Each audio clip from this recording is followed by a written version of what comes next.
शहजादी कैसे बना जाए। एक छोटी लड़की जिसका नाम सारा था अपनी माँ के साथ महल के बाग में खेल रही थी। सारा की हमेशा ख्वाहिश थी कि वो एक शहजादी बने। एक दिन सारा की माँ ने उसे बताया कि शहजादी बनने के लिए खूबसूरती से ज़्यादा दिल का साफ होना ज़रूरी है। सारा ने दिलचस्पी से अपनी माँ की बात सुनी।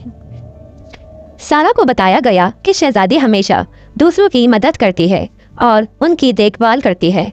सारा ने अपने दिल में पुख्ता इरादा किया कि वो दूसरों की मदद करेगी। अगले दिन सारा ने महल में काम करने वाले एक खादिम की मदद की जिसे सामान उठाने में मुश्किल पेश आ रही थी। खादिम ने सारा को दुआ दी और वो बहुत खुश हुई।